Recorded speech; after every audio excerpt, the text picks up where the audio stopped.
azken koloretan abestuko digute Inma Albizuak eta Xabier Barriolak. Jose Mariren lagun minak izateaz gain, Santa Anastasietako kontzertu honetarako lankide isila izan ohi da Xabier. Berak moldatzen ditu, aurten ere bai, pieza asko eta asko txistuarekin joan izateko. Jose Marik lan hori asko eskertzen zion. Xabierren laguntzarik gabe kontzertu egitea ezinezkoa zela esateraino, adibidez. Azken koloretan grande lurrina zeharkatu eta zoro eta igana azken koloretan grande lurrina zeharkatu eta zoro eta igana Zuaiz bilozinare Gerizte hamor pondoa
zina, zer izateke oraina, lano leudeke txistua, tamborina eta dultzaina, herriko hainbat ekimen, proiektu eta kanpaina, zaila delako neurtzea, zure lanaren tamaina, etxikenari ordea, hartu behar zaio baina, indarra biltzea egun, lanek ezabegu baina, segiko dugu zuk noizbait, hasitako landikaria, hain zuzen ere hori da, merezidezun ordaina.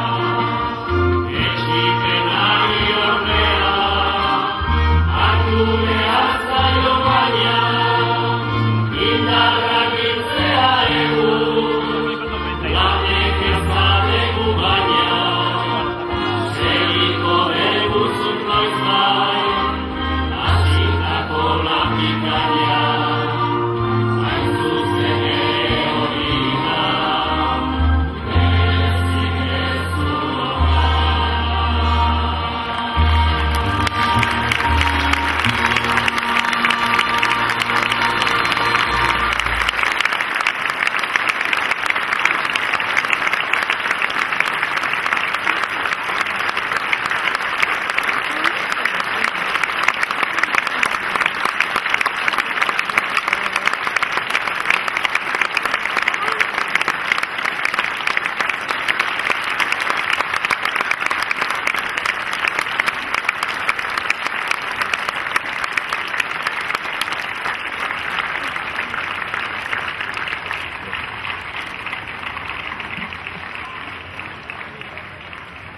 Urteroko ohiturari jarraituz, Gernikako Arbola izango da, entzun eta kantatuko dugun azken obra.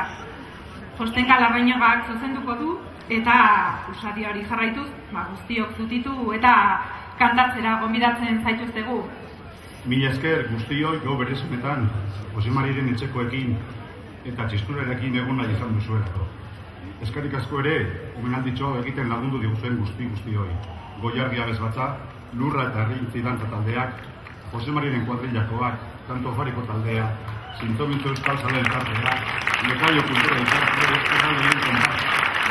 Uretsuko txalapatariak, Azpeitiko metalgo, Arrasateko dultzaineroak, Iratzarri dultzainari taldea, Miguel Laza, Ello Akizu, Santos Ornaetxea, Iñaki eta Aitor Mendiaraz, Buli, Edurne Iturbe, Iñaki Larrañaga, Gorka Ojanduren, Gorka Azkarate, Irma Albizuak, Xavier Barriola, eta argazki muntaia egin duten Josu Perez eta Aitor eta Lierni Goia.